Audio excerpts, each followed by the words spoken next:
Shalom.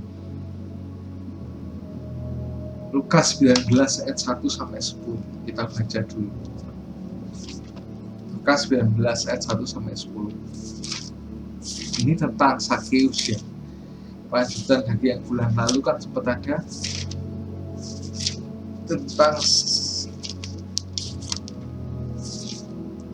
Sakeus juga kita baca. Yesus masuk kota Yeriko dan berjalan terus melintasi kota itu. Di situ ada seorang yang bernama Sakeus, kepala pemungut cukai, dan ia seorang yang kaya. Ia berusaha untuk melihat orang apakah Yesus itu, tetapi ia tidak berhasil karena orang banyak, sebab badannya pendek. Maka berlarilah ia mendahului orang banyak itu, lalu memanjat pohon ara untuk melihat Yesus yang akan lewat di situ. Ketika Yesus sampai ke tempat itu, ia melihat ke atas dan berkata, "Sakeus, turunlah, sebab hari ini aku harus menumpang di rumahmu." Lalu Sakeus segera turun dan menerima Tuhan Yesus dengan sukacita. Tetapi semua orang yang melihat hal itu bersungut-sungut, katanya, "Ia menumpang di rumah orang berdosa." Tapi Sakeus berdiri dan berkata kepada Tuhan, "Tuhan, setengah dari milikku akan kuberikan kepada orang miskin, dan sekiranya ada sesuatu yang kuperas dari seorang akan kukembalikan 4 kali lipat." Kata Yesus kepadanya, "Hari ini telah terjadi keselamatan kepada rumah ini, karena orang ini pun anak Abraham, sebab Anak Manusia datang untuk menyelamatkan yang hilang." Nah, sebagai bukti kasih Tuhan Yesus kepada kita, ialah keinginannya untuk semua orang percaya kepadanya dan tidak binasa. Seperti Yohanes 3 ayat yang ke-16. Karena begitu besar kasih Allah akan dunia ini, sehingga ia mengaruniakan anak yang tunggal, supaya setiap orang yang percaya kepadanya tidak binasa, melainkan boleh hidup yang kekal. Nah, oleh sebab itu Tuhan Yesus itu harus mati di atas kayu salib untuk menebus dosa kita, menebus kita dari segala kutuk dan dosa. Tapi kenyataannya, nggak semua orang mau percaya, bahkan mereka dengan terang-terangan menolaknya. Menjadi Kristen itu nggak semerta-merta kita diselamatkan, karena firman Tuhan berkata dalam Matius 22 ayat yang ke-14, banyak yang dipanggil, sedikit yang dipilih. Ini mungkin konteksnya menurut beberapa orang ini adalah konteksnya pelayanan, tapi ini konteksnya lebih ke keselamatan. Nah, di sini bukan berarti Tuhan Yesus itu pilih kasih dalam menyelamatkan orang, tapi keputusan dari orang tersebutlah yang menentukan orang itu dipilih atau tidak, karena Tuhan memberikan manusia kehendak bebas gitu loh. Jadi kalau misal ada yang lock out ya, atau login ke agama lain, itu sudah pasti kan dia akan menghilangkan keselamatannya sendiri, maka itu kan hal yang sangat bodoh kan. Sudah selamat malah menghilangkan keselamatannya sendiri demi dunia. Maka itu di 1 Tawarik 28 ayat 9b dikatakan, "Jika engkau mencari dia, maka ia berkenan ditemui olehmu. Tapi jika engkau meninggalkan dia, maka ia akan membuang engkau untuk selama-lamanya."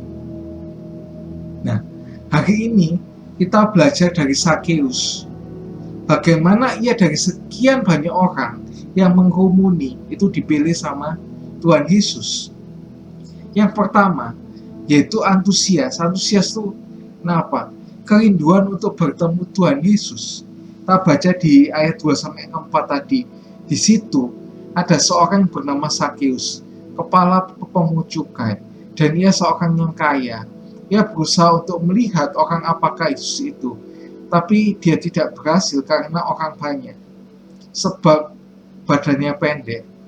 Maka berlarilah ia mendahului orang banyak, lalu memanjat pohon ara untuk melihat Yesus yang akan lewat di situ. Ketika Yesus sampai di tempat itu, ia melihat ke atas dan berkata, sudah ya, 2 ayat yang keempat sampai aku lewat di situ tadi. Nah, banyak kali orang Kristen itu memiliki kerinduan untuk bertemu dengan Tuhan Yesus hanya sekedar kerinduan tanpa aksi, sehingga selama dia mengikut Tuhan, dia tidak pernah mengalami perjumpaan pribadi dengan Tuhan Yesus. Ini sangat-sangat disayangkan ya, karena kalau kita mengaku mengenal Tuhan Yesus, tapi kalau tidak dikenal oleh Tuhan Yesus, maka sangat ironis. Karena orang ini adalah orang yang sombong, karena ia merasa tidak membutuhkan Tuhan Yesus. Juga hamba Tuhan yang terlalu sibuk pelayanan, tapi tidak ada waktu untuk bertemu dengan Tuhan Yesus ya. Makanya kita itu kan katanya nggak boleh kayak Marta kan, tapi kita tuh harusnya kayak dua-duanya tapi digabung.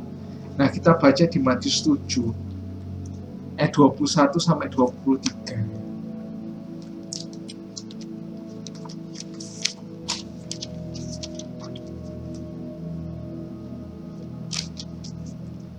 Bukan setiap orang yang berseru kepadaku Tuhan, Tuhan, yang akan masuk ke dalam kerajaan surga, tapi melainkan dia yang melakukan kehendak Bapa-Ku di surga. Pada hari terakhir, banyak orang akan berseru kepadaku, Tuhan, bukankah kami bernubuat demi namamu dan mengusir setan demi namamu dan mengadakan banyak mujizat demi namamu? Pada waktu itulah aku akan berterus terang pada mereka dan berkata, aku tidak pernah mengenal kamu, inyalah daripada pembuat kejahatan. Ini bukan maksudnya menentang pendeta-pendeta itu yang melakukan nubuatan, mujizat dan sebagainya. No, itu kesalahan tafsir yang sangat menyesatkan ya. Ini tuh maksudnya apa? Kalau orang itu mengerjakan pekerjaan Tuhan tanpa diminta oleh Tuhan ya maka kayak gitulah.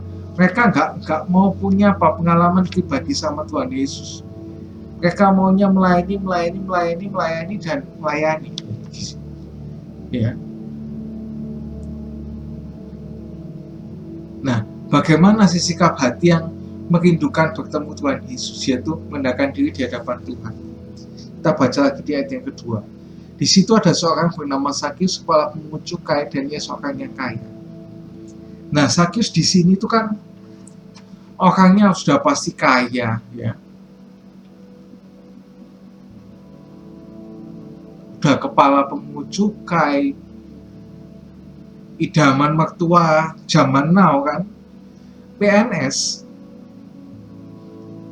Sakius itu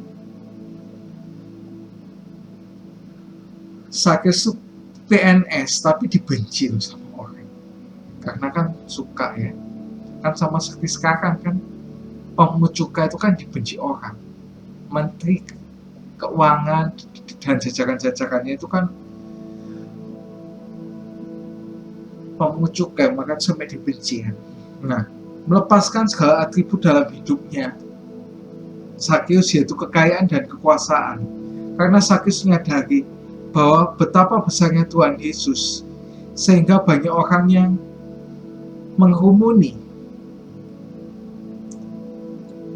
Banyak orang Kristen mau menyisihkan waktu berdoa, berapa banyak orang Kristen yang mau menyisihkan waktu itu berdoa dan bukan memisahkan waktu.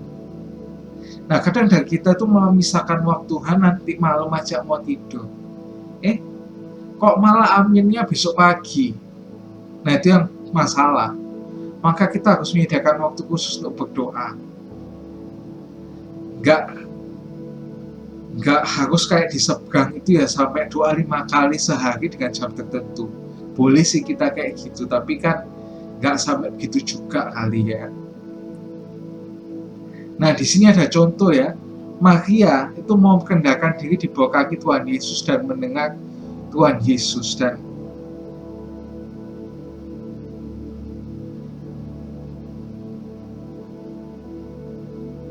Dan bandingkan dengan Marta yang sibuk melayani pekerjaan Tuhan Yesus. Kita baca di Lukas 10 ayat 40 sampai 42.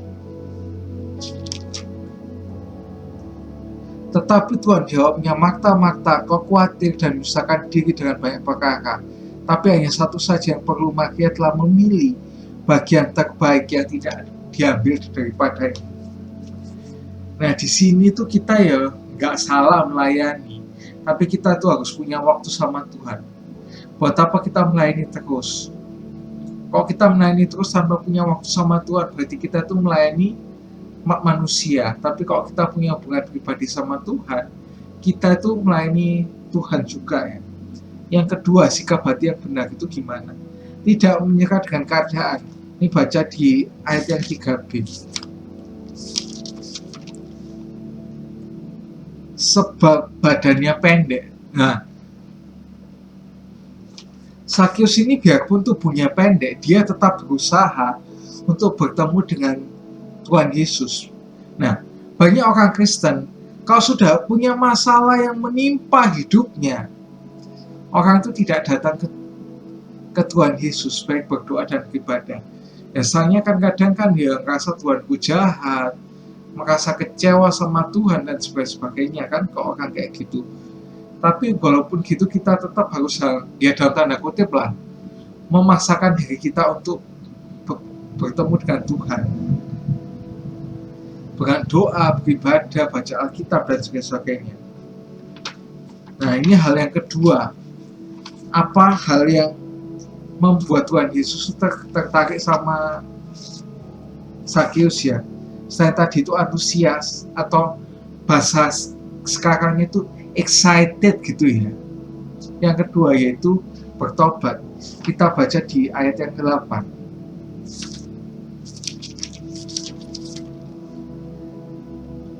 Tetapi Sakyus berdiri dan berkata kepada Tuhan, Tuhan, segala dari segala milikku akan kuberikan kepada orang miskin, dan sekiranya ada sesuatu yang kuperas lebih dari seseorang, akan kukembalikan 4 kali lipat.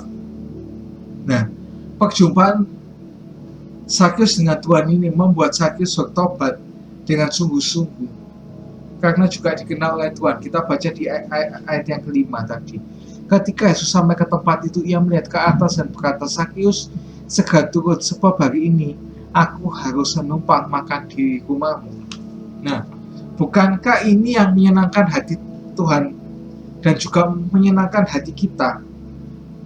Nah, ini orang yang mengalami perjumpaan pribadi dengan Tuhan Yesus akan ada buah roh dalam hidupnya, itu sukacita dan juga damai sejahtera. Nah, ketika kita bertobat dengan sungguh-sungguh, seringkali banyak suara-suara yang menyudutkan yang dilontarkan dari orang di sekitar kita, apalagi sebelumnya kita hidupnya tidak baik. Kayak contohnya Paulus, dulu kan banyak tolak. Pertama kali pelayanan itu kan banyak menolak, karena Paulus ini kan dulunya kan seorang pembunuh orang Kristen. Dia nggak suka ada orang yang beribadah kepada Tuhan Yesus itu. Kalau ada yang percaya sama Tuhan Yesus, akan sampai dibaptis apa, langsung bunuh tanpa pandang bulu. Nah, kita itu nggak boleh mendengarkan apa kata orang. Seperti yang katakan di ayat yang ke-7. Tetapi semua orang yang melihat hal itu bersungut-sungut katanya, ia menumpang di rumah orang berdosa. Tapi kalau kita nggak boleh mendengarkan, kita fokus sama Tuhan Yesus yang sudah mengampuni dan menyelamatkan kita itu. Nah, kalau kita merespon kata-kata negatif itu akan membuat kita itu tidak bergairah di dalam Tuhan. Maka bahkan merontokkan iman kita, sampai bahkan kita lock out gitu ya, itu yang masalah ya. Nah ini bandingkan dengan orang muda yang kaya di Markus 10 ayat 17 sampai 23. Markus 10 ayat 17 sampai 23. Pada waktu Yesus berangkat untuk meneruskan perjalanannya, datanglah seorang berlaki-laki mendapatkan dia dan sambil berlutut di hadapannya dan bertanya, "Guru yang baik, apa yang harus kuperbuat untuk memperoleh hidup yang kekal?" Jawab Yesus, "Mengapa kau katakan aku baik? Tak ada seorang pun baik selain daripada Allah saja. Engkau tentu mengetahui segala perintah Allah, jangan membunuh, jangan berzina, jangan mencuri, jangan mengucapkan saksi dusta, jangan mencurangi hak orang, hormatilah ayah dan ibumu." Lalu kata orang itu kepadanya, "Guru, semuanya itu telah kuturuti sejak masa mudaku." Tapi Yesus memandang dia dan mengaku kasih kepadanya, lalu berkata kepadanya, "Hanya ada satu lagi kekuranganmu, pergilah, jualah apa yang kau miliki dan berikanlah itu pada orang miskin, maka engkau akan beroleh harta di surga. Kemudian datanglah kemari dan ikutlah aku."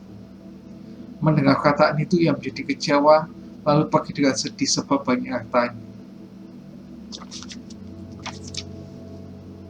Ketika Yesus memandang murid sekelilingnya dan berkata, "Alangkah sukarnya orang yang beruang masuk ke dalam kerajaan Allah." Nah ini dibandingkan sama Sakius. Sakius itu tanpa disuruh, dan orang kaya itu disuruh Tuhan Yesus untuk membagi hartanya. Ini sangat ironis ya. Bahkan pemuda yang kelihatannya baik itu terikat sama hartanya. Kok Sakius kan sebenarnya sampai meras-meras orang itu kan karena memang kan digaji sama pemerintah Romawi itu dikit ya. Ya kayak yang pegawai negeri sekarang ya. Kalau digaji dikit pasti kan ya tau lah, cari proyek kan kayak gitu ya, untuk nambah pundi-pundinya. Nah di sini hati Sakius itu tidak terikat kepada harta, tapi pada Tuhan Yesus. Maka itu di Matius 6 ayat 21 itu dikatakan, "Karena di mana hartamu berada, di situ pula hatimu juga berada." Nah, lepaskan segala yang mengikat hidup kita, kayak kecanduan, keyakinan yang lain yang tidak sesuai dengan kebenaran firman Tuhan, seperti ilmu kebatinan, kejawen,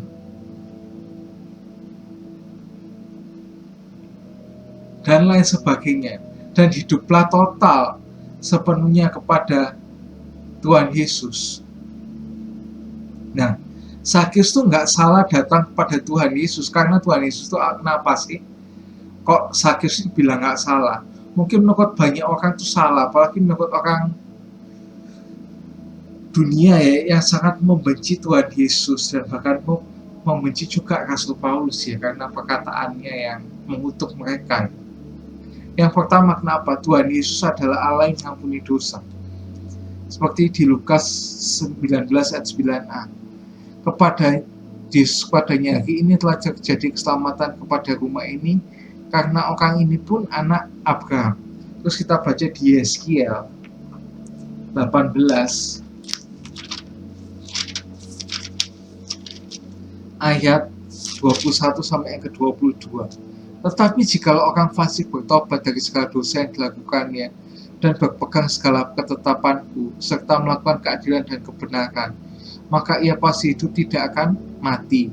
Segala durhaka yang dibuatnya tidak akan diingat-ingat lagi terhadap dia, dan ia akan hidup karena kebenaran yang dilakukannya." Nah di sini Tuhan Yesus mengampuni dosa kita, bahkan saya mengorbankan dirinya di atas kayu salib ya, demi menebus kita, mengampuni kita dari dosa-dosa kita itu. Yang kedua, Tuhan Yesus adalah Allah yang memberkati. Kita baca di Lukas 19 ayat 9 yang ke B.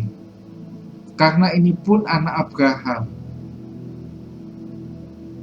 Nah, ini bukan ayat, bukan di sini poin ini bukan mengajarkan teologi kemakmuran, tapi apa sih ini maksudnya? Nah, Sakyus itu nggak pernah takut kekurangan harta, karena dia telah berjumpa dengan Allah yang sanggup memberkatinya dan mengerti apa yang dia perlukan. Nah, setelah ia bertemu dengan Tuhan Yesus, hidupnya penuh kasih, murah hati, dan penuh damai sejahtera. Nah, ini yang perlu kita ingat dengan baik sungguh-sungguh.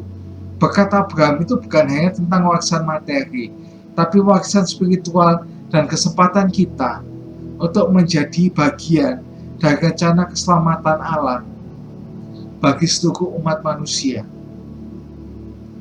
Jadi apa berkatnya dari Abraham itu? Tuhan Yesus, karena Tuhan Yesus itu kan diturunkan langsung dari Abraham. Abraham, Ishak, Yakub, Yehuda, dan seterusnya Daud, dan seterusnya sampai akhirnya ke Yesus itu ya. Yang ketiga ini yang paling penting. Tuhan Yesus adalah Allah yang menyelamatkan. Kita baca di ayat yang ke-10. Sebab anak manusia datang untuk mencari dan menyelamatkan yang hilang. Nah, ketika kita diselamatkan, maka apa yang kita dapat? Maka yang terjadi terjadi apa? Yang pertama, sukacita surga menyambut satu orang yang bertobat. Kita baca di ayat yang ke-7 tadi. Lukas 15 ayat yang ke-7 bukan 19. 15 ayat yang ke-7. Aku berkata kepadamu, demikian juga akan ada sukacita karena satu orang berdosa telah bertobat, dan lebih daripada sukacita karena 99 orang benar yang tidak memerlukan pertobatan. Yang kedua, dikembalikan gambar Allahnya pada kita melalui Kristus. Kita segambar dan serupa dengan Kristus. Yaitu kita baca di Roma 8 ayat ke-29.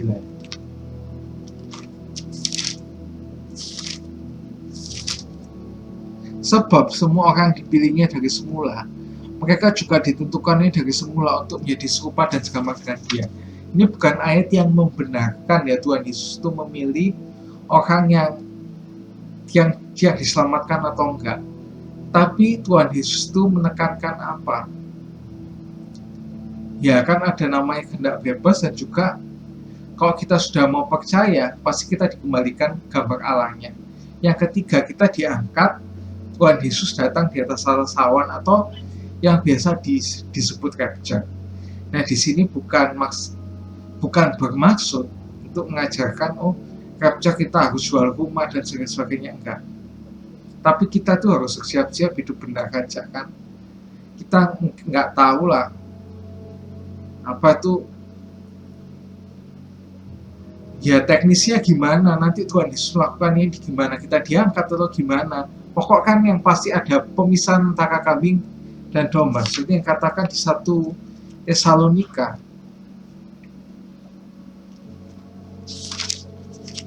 1 Tesalonika 4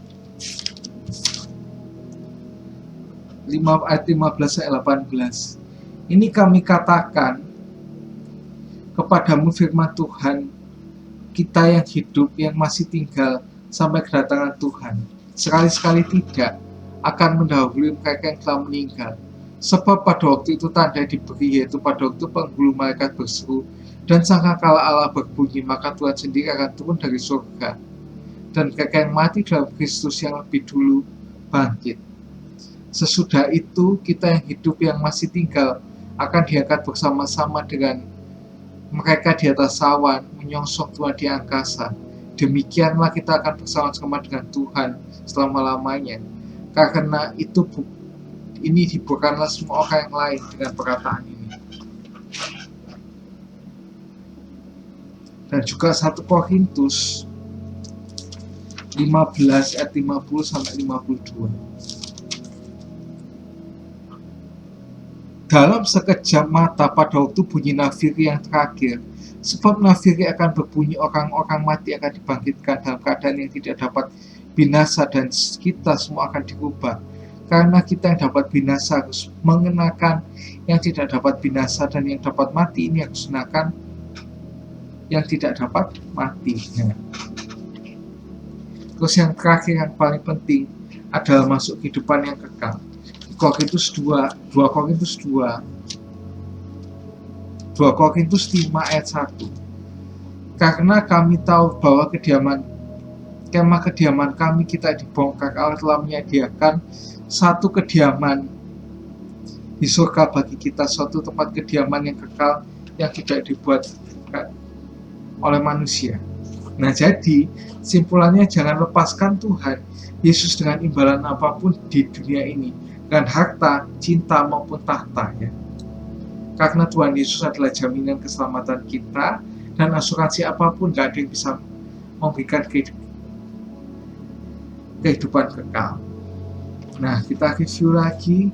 Nah, apa sih yang membuat Tuhan itu tertarik dengan Sakius? Yaitu karena keantusiasannya Sakius, karena Sakius itu punya hati yang rendah, yang bisa merendahkan diri di hadapan Tuhan dan tidak menyerah dengan keadaan.